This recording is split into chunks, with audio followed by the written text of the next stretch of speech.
All right, good morning, everybody. Today is Tuesday, April 28th, 2015, and this is Before the First Cup with Jules here on UCY.TV. Happy Tuesday, everybody. I am having some technical difficulties this morning, but that's okay. It is sunny, and I don't even know what the temperature is, but it's beautiful out, and birds are tweeting today. So that makes me happy. I woke up and it actually was blinding sunshine. It doesn't happen too often. All my computers are broken here at the moment, so I can just yap for a few minutes until my clicky finger takes 5 minutes for a reaction on the computer to happen. This is pretty irritating. Hold on. I actually was trying to go to the other machine as the music was playing, except the other machine wouldn't boot up either. Oh, God, I love mornings. Actually, I woke up this morning and discovered that... How was this going on here? I woke up this morning. I woke up this morning about, 12 minutes before air with the, hey... I didn't realize it was so late. It's time to get up, and my phone was dead, so my alarm never went off, which makes it very difficult to be on top of things. All right. I think we're here. It's going to be one of those mornings, but you know what? I'm not going to get upset about it. So we'll talk about a couple things. I don't know if anybody noticed, but last night I stayed up late, and I chatted with you guys a bit while I was hanging, checking out all the shows, but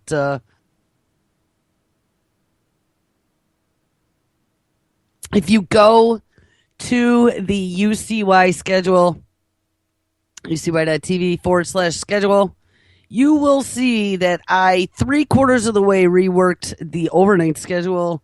You will no longer hear Ms. May Brussels running from 1 a.m. to 5 a.m., which I think she was Eastern time. We now are running all of our own shows. So for the time being, I've had Libby running at midnight. I tossed in Brandon to run the hour after at 1. Michael Cross unlocked the door to run at 2. Oh, I see May Brussels is still listed in there. It was a typo. I think I pulled her out, though. Yeah, I did pull her out. On the Brink with Jeff Bufferson running at 3. That gives Jeff actually a primo slot then for his Australian listeners. I think it ends up being 7 p.m. Dinner time in Australia at that time, so that's cool. And then at 4 o'clock a.m. we're running Truth or Talk. And here's the thing. All these guys, I have at least a year's worth of shows for every single one of these hosts. But some of them, like Brandon and Michael, well, Brandon and I have almost 3 years of shows, if you can believe it. Michael, there's 2. April and Verstein, there's like a year and a half already. So, why are we running May Brussels that nobody wants to listen to? And it was very surprising. Actually, I crashed out after 3, so I missed April and Verstein's show that ran. But Brandon's show was a really good one. And Unlock the Door with Michael Cross, he had Dr. John Hall on. I think that was what the guy's name was, who did a whole show on mind control that I must have somehow totally missed. So that was great. It was really interesting. So anyway, I'm running that 5 nights a week. If anyone's interested, at least for now, figure that'll give our friends in the UK and in Australia and New Zealand, and we get complaints. Not really complaints, but we have friends, right, that come into the chat room from the UK especially, and they're up like wee hours in the morning just to catch live shows because in the overnight, we weren't running anything except for May and Bill. So just a heads up. Anyway, so on the weekends, I still have me and Bill running. I'll have to figure out what we're going to do there. And Bill has 2 hours still up until Hale goes. Not sure what I'm going to put in that slot yet, but I'll find something. And then new shows coming, too. I just need to get time to think about it and to call some people. All right, second thing. Second thing. I enabled it yesterday. If you look on the ucy.tv tab navigation bar across the top of the website, you will see that there is another link there called May Day Vaccine Marathon. All right, that is a marathon that starts on Friday. Dr. Rima LeBeau is the person who is organizing it.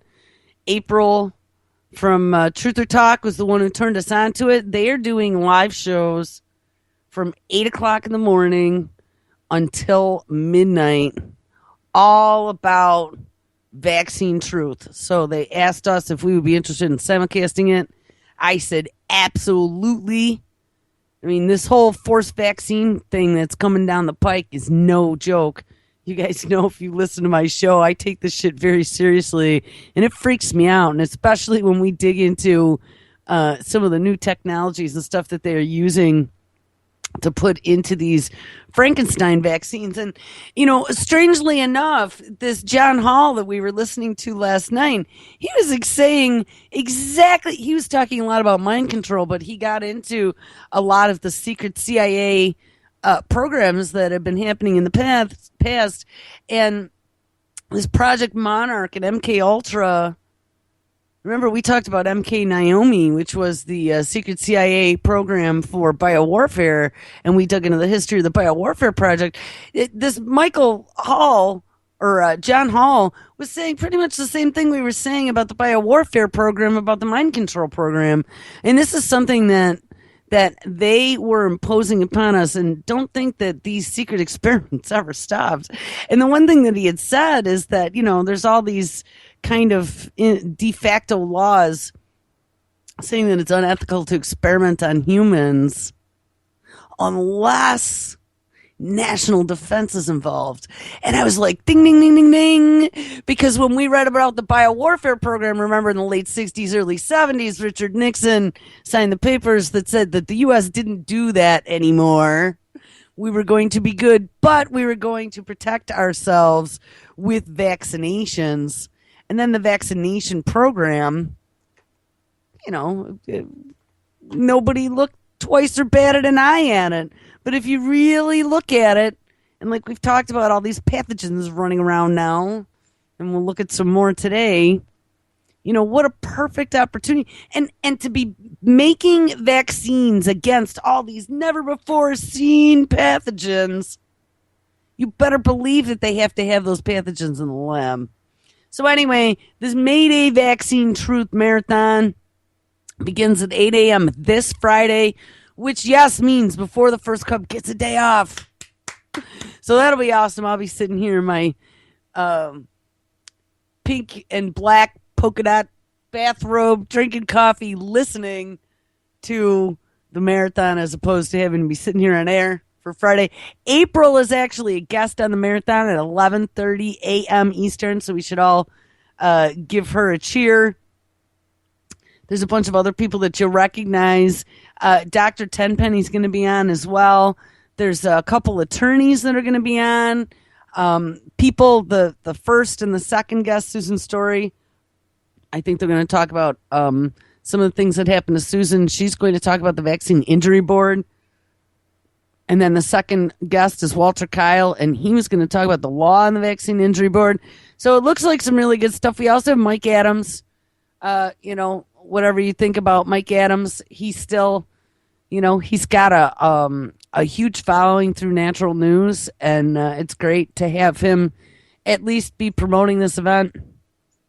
So anyway, if you go to the May Day Vaccine Marathon, you will find that I have their chat embedded. So it will not be the UCY chat. I have their banner. I just made it big enough to put on our page. And then there is a list of all the guests and the times. And off to the left, you're going to see a blank white box. We are going to be archiving each hour, each guest.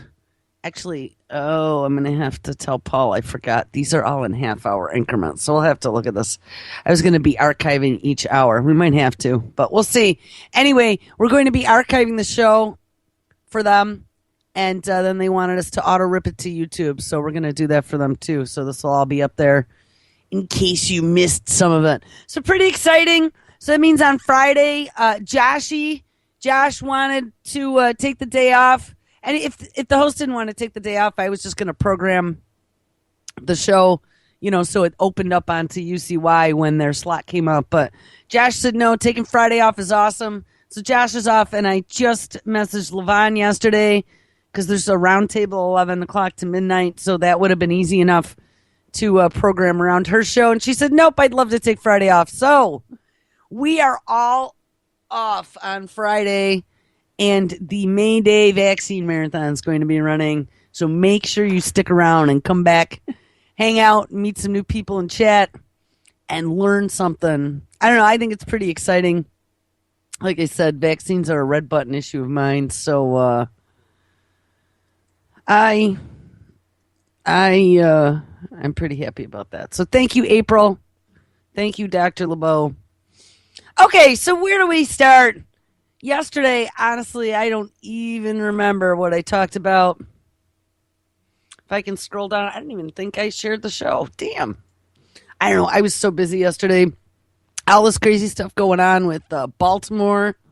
Oh, that's another thing.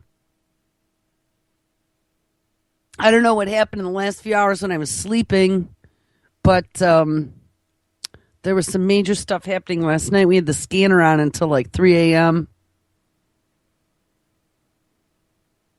And Baltimore was pretty nutty. If anyone wants to catch up on what's been going on in Baltimore, go to pigmynews.com and look across the top. I changed out some of the playlists. I actually worked 20 hours yesterday sorting playlists. So somebody go out there.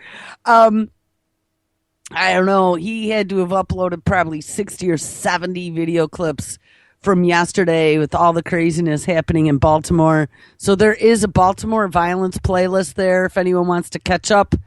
I swapped out. It still shows police brutality. Yeah.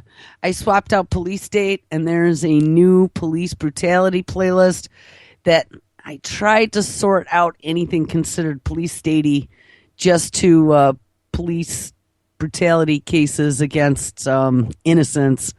And then with the Nepal earthquake that I don't even know what the estimate is now, but yesterday I thought I was seeing like 37 or 3,800, and the president, or the whatever he is, the mayor of Nepal, I don't know what he is, was saying that he was thinking that the numbers could go as high as 10,000.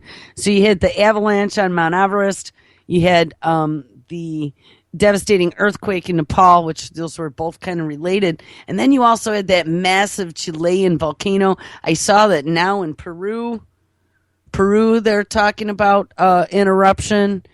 There's been some landslides too. So anyway, there's 3 new sections on the website. Police brutality, those are all new videos. Baltimore violence, and earthquake volcano, which also includes landslides, mudslides, and all that crazy stuff. So I don't know. You want to catch up on what's been going on for the last week or what's been keeping me awake at night? There you go. So make sure you go out there and check it out. Actually, there's some pretty nice lists. Like I said, I spent almost 20 hours yesterday with all this craziness getting all of the playlists sorted. So that is built for you to see. All right, now let's get back to where we started. So that was all the news. Oh, and you know what else I'm going to do? I'm going to hit the chat tab. Oh, and for anyone listening to the show, because I guess it's already been brought to my attention, who was going to the Before the First Cup page to listen to my show, people were confused because my chat was gone there. Yes, we moved the chat to a central location.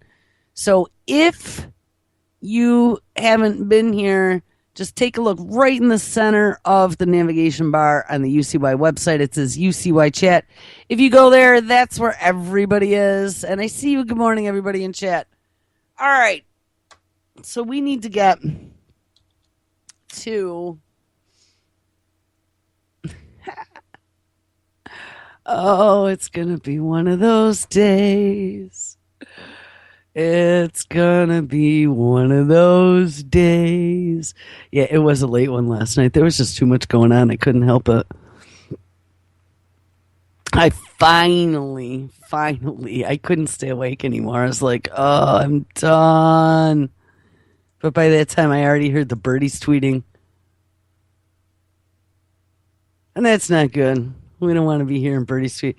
I don't know. I have absolutely no idea what I called the show yesterday, and I can't get to any place fast enough to even see it. But I usually like to back up a little bit. All right, here we go.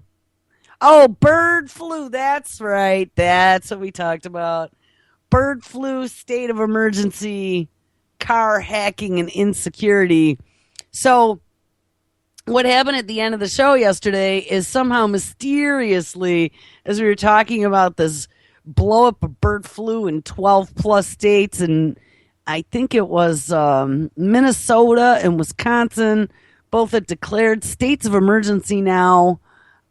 There's been millions of birds called. Iowa, I mean, they're going after all these chickens now that are sick, which is like Iowa, we had learned now a couple times that they produce 1 out of 5 eggs on the dinner table or the breakfast table in the United States. All those turkeys are being called up in Minnesota, which is the biggest turkey producing state. So put on a seatbelt. I mean, I know people in chat were saying, oh, yeah, Julie, you totally missed it. This bird flu thing's been going on forever. Well, I'm still going to beg to differ on that because if it were that virulent, I mean, I don't know. I do watch this stuff pretty closely.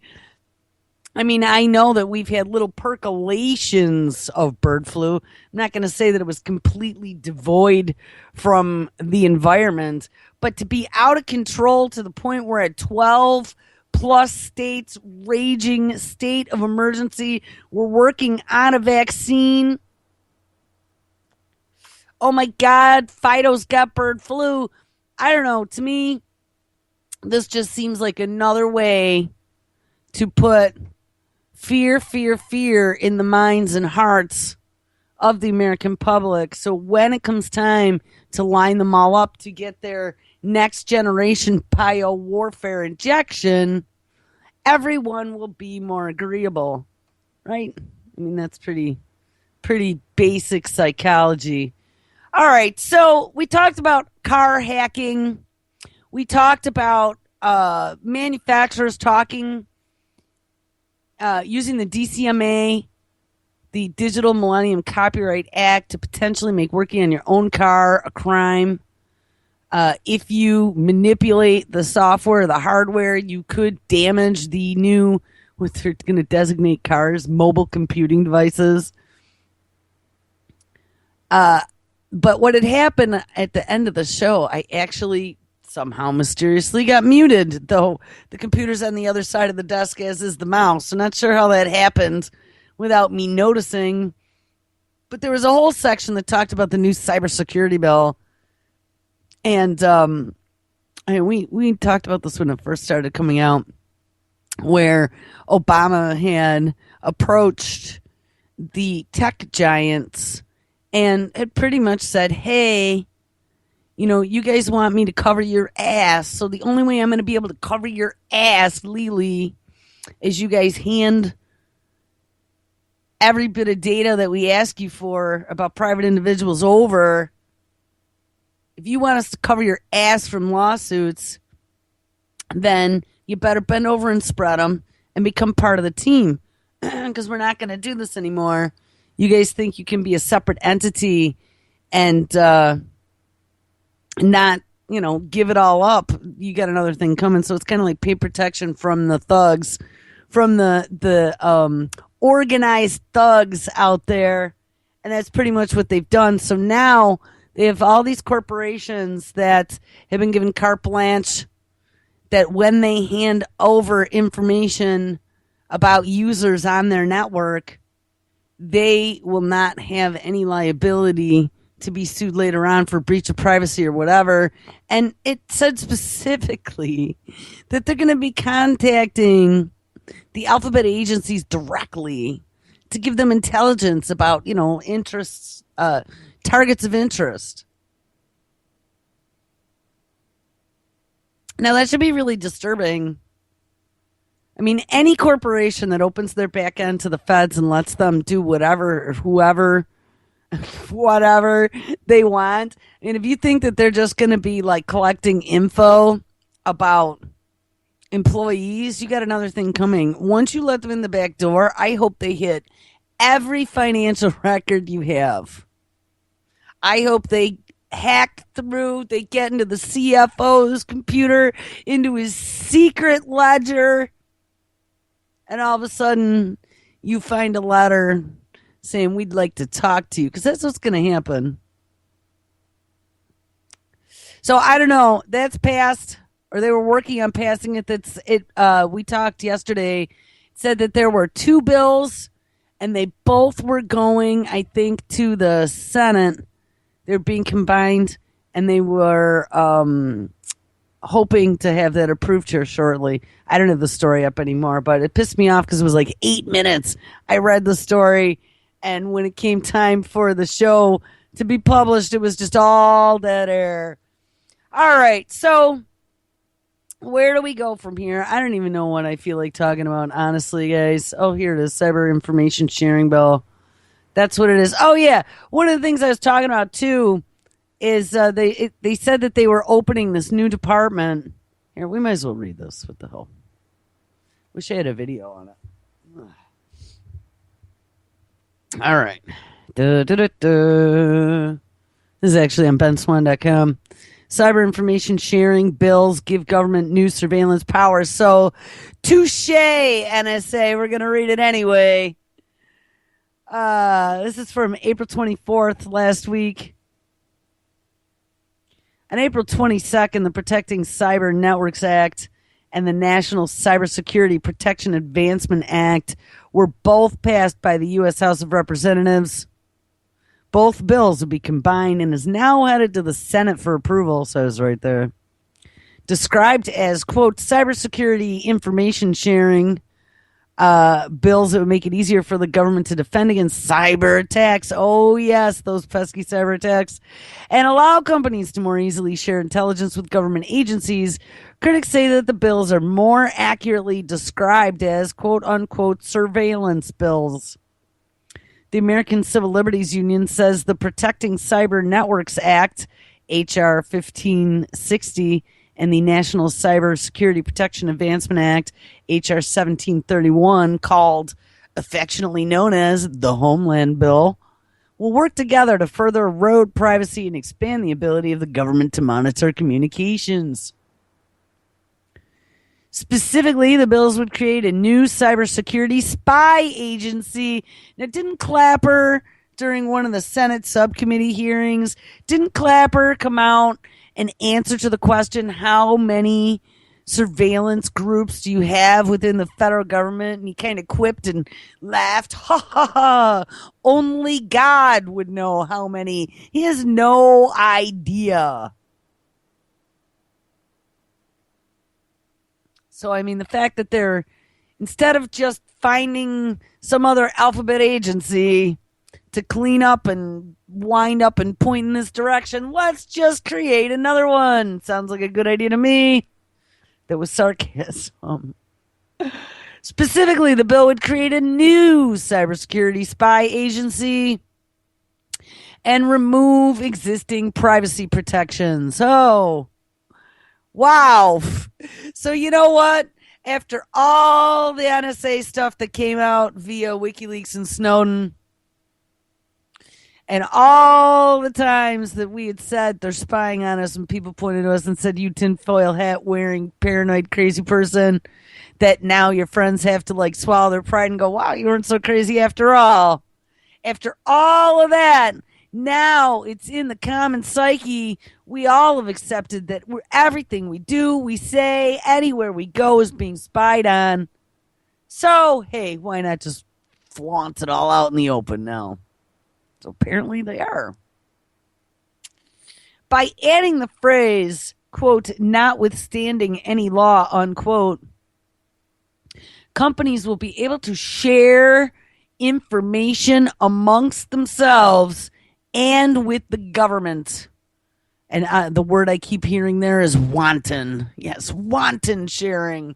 It's going to be like a big orgy. It should make you angry that the systematic takedown of everything that we had ever stood for anywhere. And I mean, not that, if you're committing a crime on work property, I don't think that ever was being hindered by not having these draconian cybersecurity laws, right? Was it? I mean, if your employer thought that you were doing something you weren't supposed to be doing, they took care of it. You got fired probably,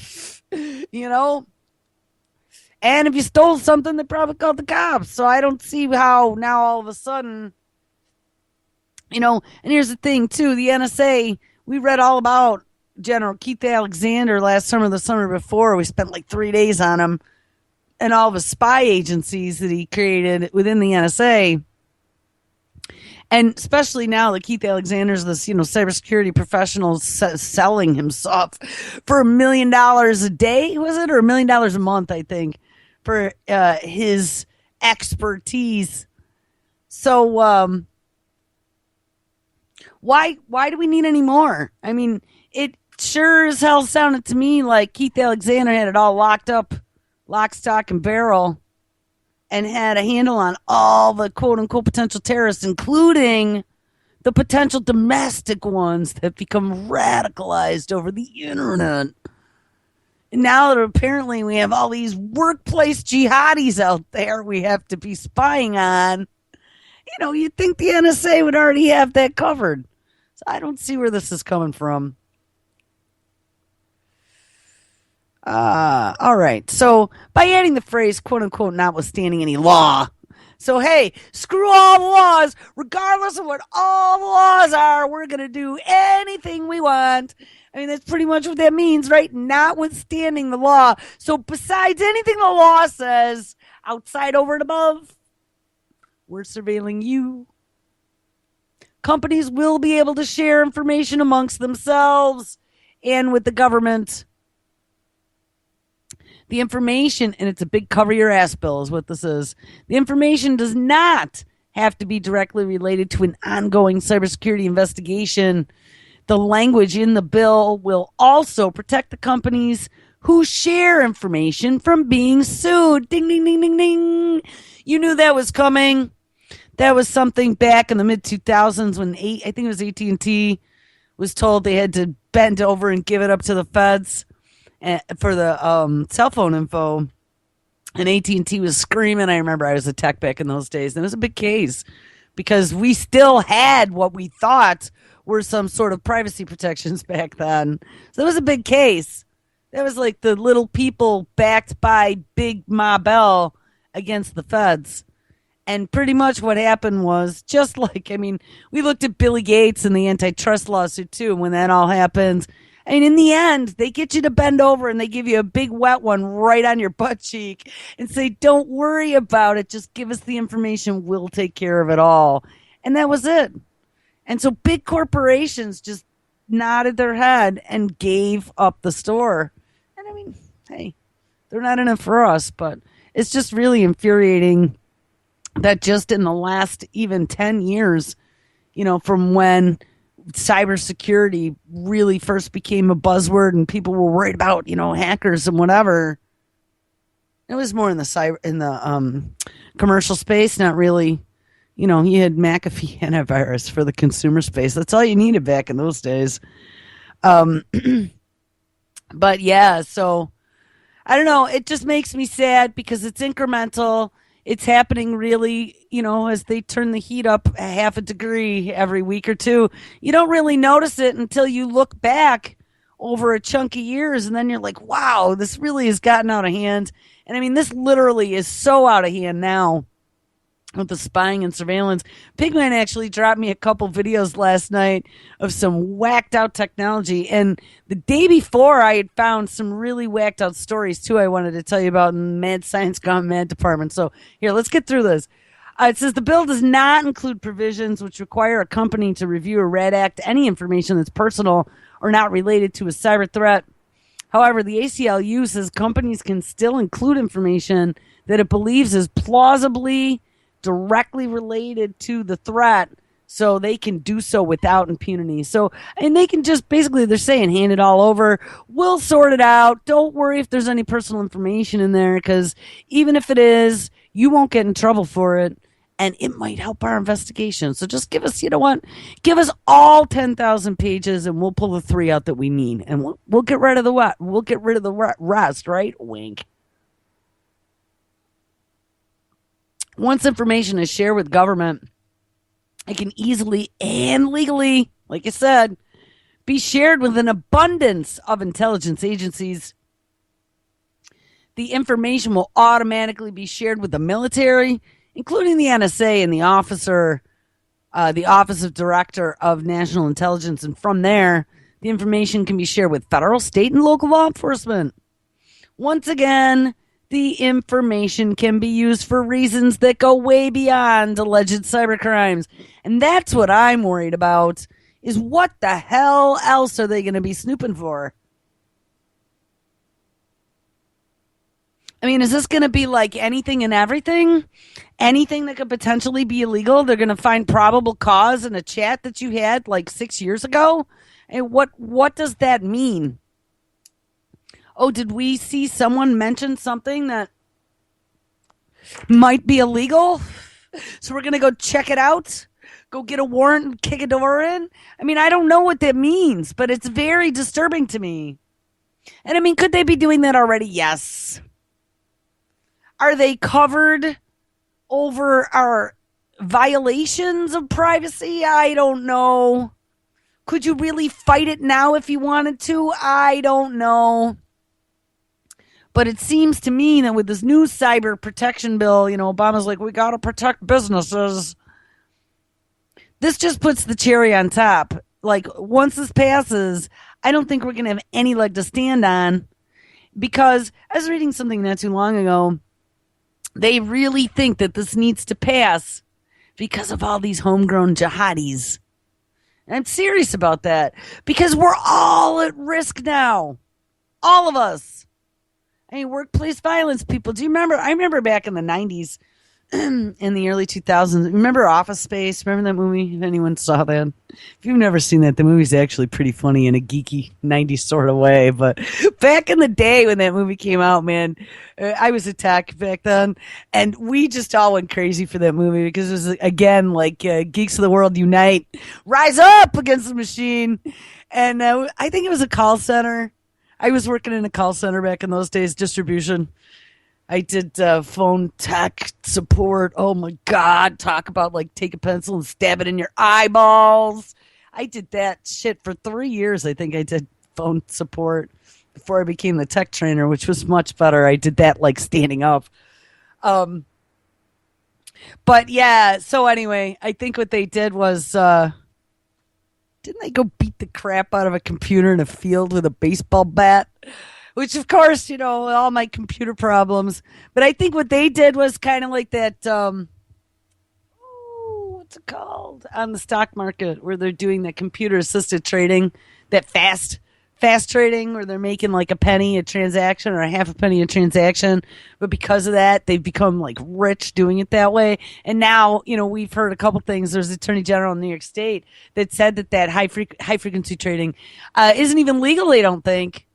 Yet these brokers have been doing this for years, making themselves rich on it. But in that movie, that was kind of what they did. They were scamming like a half a penny off of every transaction, and then ended up with all these bank accounts with money in them, and they didn't know what to do about it. It was pretty funny. Anyway, so totally got off the topic. So let's finish the story about the cybersecurity bill. I'm almost out of time, if you can believe it. Once the information is shared with the government, it can easily and legally be shared with an abundance of intelligence agencies. And one of the things that I pointed out when I did the story yesterday, but was off the air, that they don't mention in the story at all is the liaison of the Microsoft Cyber Patrol Center. I really, really think that that was the whole point of that Cyber Patrol Center when they came out and they're like, hey, we're going to work with governments and law enforcement here and around the world to find cyber criminals that are targeting Nana and her bank account. You know, Microsoft is in just about, I would have to say, 99.99% of businesses, small to medium businesses. Somebody has to have at least a version of Office or a version of Windows. I mean, I don't think there's too many offices that are running Ubuntu Linux with GIMP for, image editing. And there might be. I'm not saying it can't be done, but you get tax write-offs and whatever, so you might as well spend a few extra dollars and be on the same platform as the rest of the business world. I mean, that's the way it goes.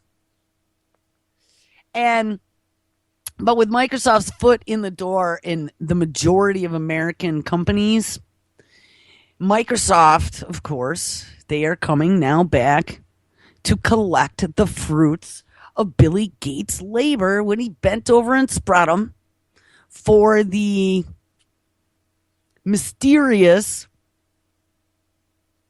conclusion of the antitrust lawsuit. The day that I remember, I literally saw Bill Gates turn evil with the look on his face in the press photos. I knew the day when that was over. You could see it in his eyes. And that was the day I'm pretty sure that he handed over the keys and he made a deal with the feds to be able to keep his company together. And they said, don't worry about it, Billy, 20 years from now, for your service, we are going to take care of you as you're going into your golden ages of retirement, and Microsoft will forever live in history as a helping arm to the federal government to catch cyber criminals. I mean, to me, the timeline is very clear. And just after Bill Gates said that he would come back interim. He's not CEO. I don't remember what title they gave him, but he supposedly is in there now part-time advising again at Microsoft. So he's back at the helm to now steer it into this new surveillance state. And the Microsoft Cyber Patrol Center was born. Like I said, they announced that they're working with world governments and local and U.S. police, attorney general, etc.,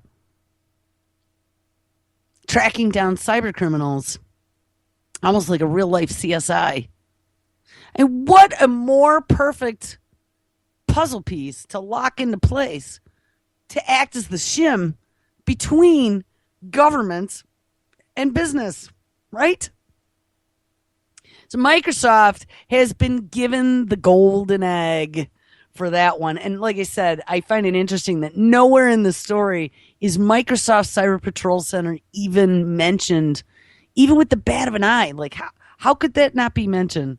So either that was intentional or whoever wrote the story only has half a clue, because I find that very important. And I'm sure that Microsoft is like rubbing their hands together as they're thinking of all the new business that's going to come along with this. All right. Anyway, that was pretty much the end of the story. The Center for Democracy and Technology says that acknowledging realistic threats posed by hackers, they acknowledge realistic threats posed by hackers, but warn. And I mean, I don't deny that there are real hackers out there. I actually just saw the other day that Obama, did you see that they were announcing that Obama's emails got hacked? And they're now blaming it on Russians. I just think it's funny. After they were bitching about Hillary Clinton and her email server being off site and holy shit, blah, blah, blah, which, don't get me wrong. She should be prosecuted for that. I think they should have just taken a search warrant, broken into her in the way they treat us. Why not? Broken into her home. Wasn't she in Chappaqua or somewhere like that? And freaking taking her server. I don't care what you say, Hillary. She was Secretary of State, and those emails belong to the people. You know what? You didn't want anyone to be reading them? Well, then you shouldn't have been sending them. I mean, if you designated your, Bill Clinton for Congress or domain, whatever it was, Clinton Foundation. And I mean, now there's all kinds of accusations about them using their whole foundation to be able to go around the world and collect money from world leaders, which then, of course, that money all backdoored in for Hillary's campaign. I mean, they are just such disgusting, dirty people. But, getting back to the security thing, if you are an elected, well, actually, she wasn't even elected. Obama was sort of selected, and then he selected her. But if you are in one of the positions of power, Secretary of State is no slouch. You're traveling, meeting with dignitaries in all of the countries around the world that we do business with or have political ties with, trying to be the schmoozer galore. I would have to say that you need to follow some rules. Okay? And the fact that she was the one who decided what emails were pertinent and what weren't pertinent to the permanent record of the position she held during the years that she was in office. So she was the one who got to decide which of those emails were going to be retained and which ones she considered to be personal. I call absolute bullshit on. Hey, you know what? The NSA is going to be deciding which of my emails are fucking pertinent to put into my dossier. They should have been considering which of Hillary Clinton's were pertinent. Shouldn't have been her. If you gave me my entire history of the last, I don't know, let's say 5 years of browsing, everything I've done online, anywhere, anything I've said into an electronic device, give me the whole thing and let me go through and edit it. Right? You see the problem. So anyway, I saw, after they had bitched, though, about Hillary having the server offsite and not using any of the securities through the White House. Here we go. I could finally play a video, but wait, Oh, I am sorry. I'm so unprepared today. I had so much going on. Trying to get this marathon and stuff set up has been quite a lot. I actually need to catch up with them once I get off the air and just verify we got the right IP address and I got the list all right with the guests and everything, which I'm pretty sure I do because it was directly out of an email from them. But I still need to get all the archiving done. I hit mute. But then we'll be good on that. It's just always so much. And I think today's only Tuesday, so I should be good until Wednesday or Thursday before I have to start cutting shows again. Bing! All right, let's see if we can get me added to the call. And hopefully there's nothing playing on my desktop.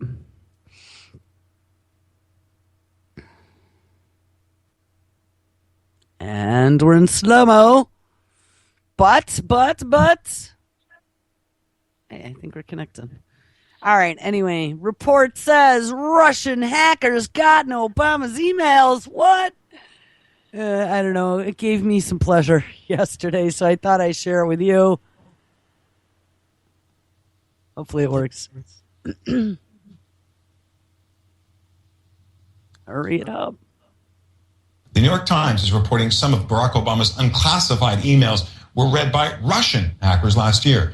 Crime and Justice producer Shimon Prokupich joins us now from Washington with more. What did they get? Well, we know, CNN was first to break this story back in beginning of April. We had reported that it was believed that Russian hackers were able to get inside the White House servers.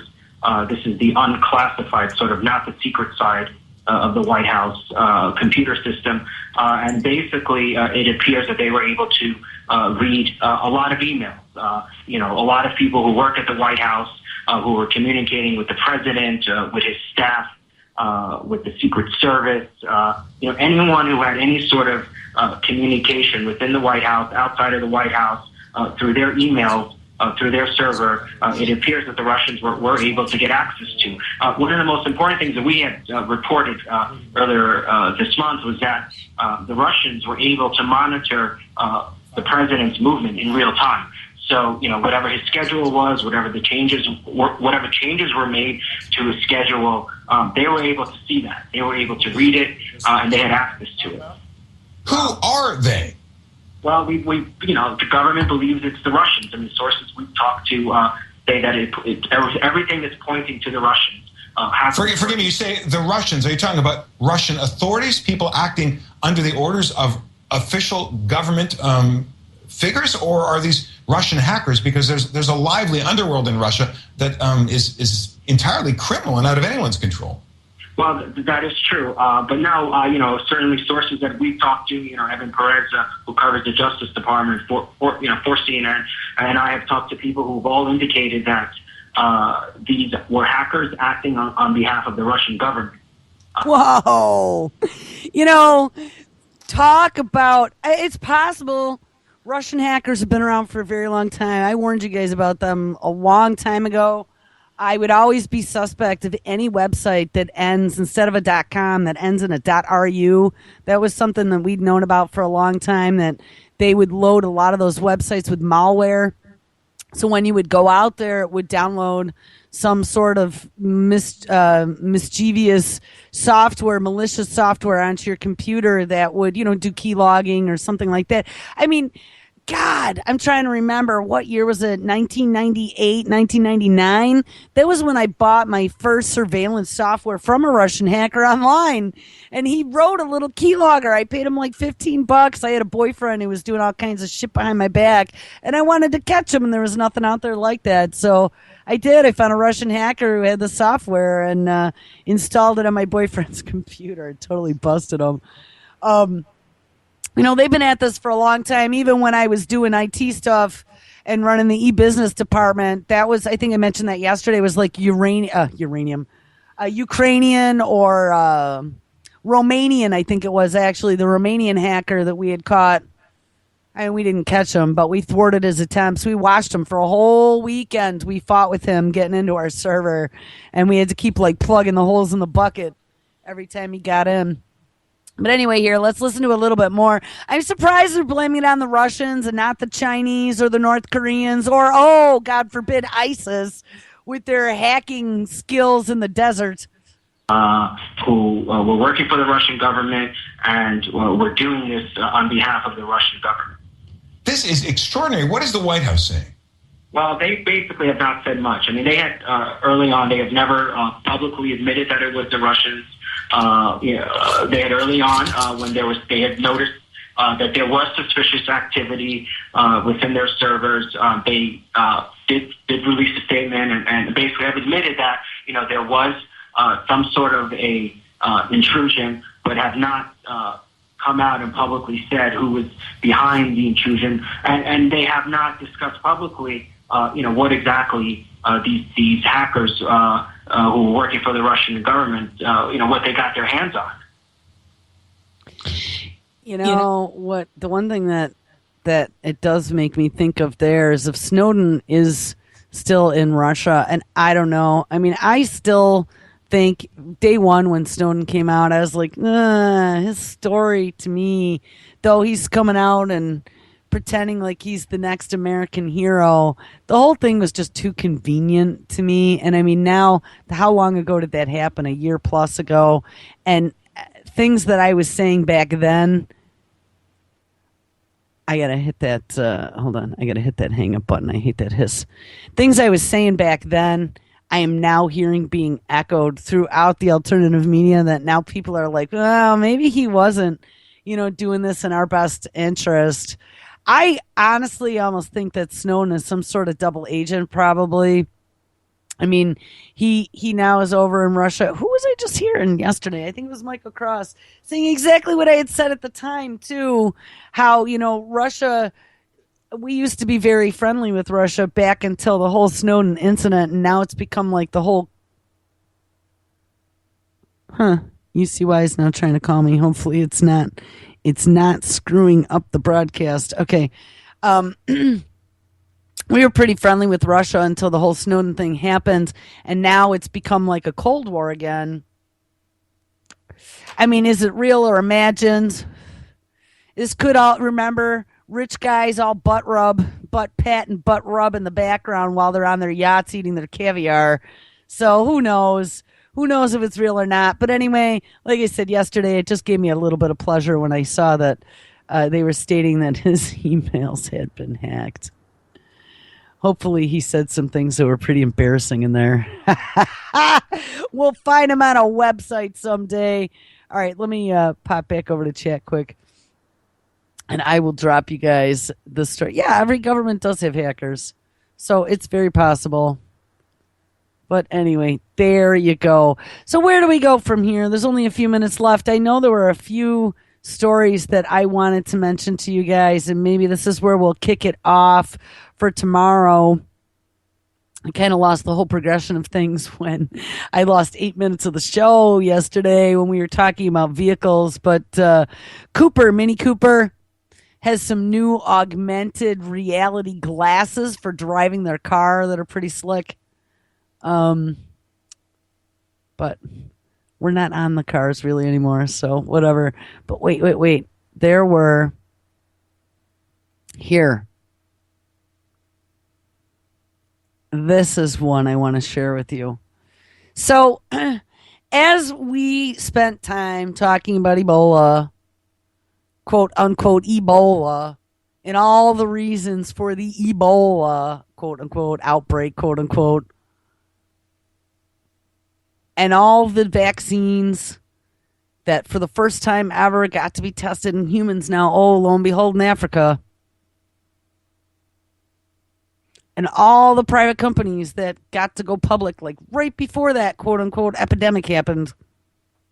How interesting that all was. I mean, that was all a part of us digging into the bio warfare program and the history of it.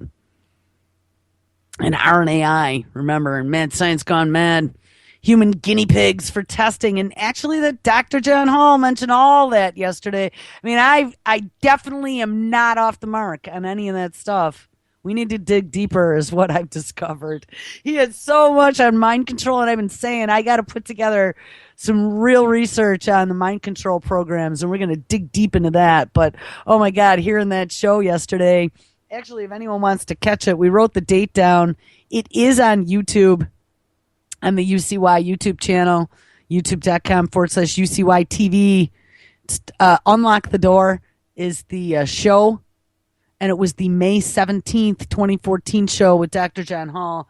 It's his name is in the title. Anyway, so with all that, I see two disturbing stories now as we're having all of these quote-unquote pathogens start appearing mysteriously, never before seen, haven't been seen in 50 years. Oh my God, Johnny's trip to Disneyland got ruined by you anti-vaxxer people who don't step in line. I found two stories that go along with the whole narrative that to me were very frightening. Here's number one. And guys, this isn't a joke either, which is what I couldn't even believe. Here's the title. As Ebola recedes, we're talking about Africa, threat of a measles crisis in West Africa. Now, come on. So just as you now have gotten all these people to be afraid, very afraid in Africa, to line up for your newfangled Frankenstein mad science gone mad vaccines, and you got like 5 or 8 different companies now doing real life guinea pig experiments on all those people over there. Now you're going to tell me that there's a threat of measles in West Africa that you're going to have to ramp up for and get everyone vaccinated for? Wow. Q3 profits must be promised to be really good. Here at the beginning of the story, maybe we'll really dig into this because it's kind of a long story. Maybe we'll really dig into this tomorrow because I do have more to talk about some new pathogens. The African countries most affected by the Ebola outbreak could now be highly susceptible to a measles epidemic. Oh, go figure. Due to severe disruptions in the healthcare system caused by Ebola, including the closing of and public aversion to clinics and hospitals, These areas have experienced a dramatic reduction of routine procedures such as measles vaccination. Damn, our vaccination rates are down. Stat, we need to fix that. I mean, come on. Measles outbreak in Africa. And then in the same publication, this is either the story before or the story after that. Here's the other headline. I guess this is where we're going to start tomorrow. DOD Award, Emerging and Dangerous Pathogens Laboratory Network. The DOD's Critical Reagents Program has announced intentions to procure laboratory assessments on 5 World Health Organization emerging and dangerous pathogen laboratories in Africa. The assessment includes transfer of cryovials of clinical material to the U.S. Army Medical Research Institute of Infectious Disease for evaluation and accessioning into the Unified Culture Collection and assay performance data for the CRP polymerase chain reaction assay and the CRP Magix assay from the testing of clinical materials in the freezers at these locations. What I would like to do is find out what those assays are and for what pathogens, which I could do that before tomorrow. But here we're talking like biodefense labs in Africa. We always knew that they were there. So the Department of Defense is now going to take over 5 World Health Organization labs that happen to be where? In Africa. All right, guys, we're down to the last 25 seconds of the show. If you can even believe it, make sure you go to ucy.tv/schedule and take a look at the expanded overnights. Actually, it was some really good listening last night. So hopefully no one will miss May too much. She'll still be playing on the weekends. All right, it is Tuesday, so make sure you stick around. Tuesdays are always exciting. Mr. Kevin Blanche is up live next. This week's Nuclear Hot Seat with Livia Levy. Choco Jelly live at 6. Primer Time with Michael and Nick at 9. And Antimony with us. I'm Gibson 11.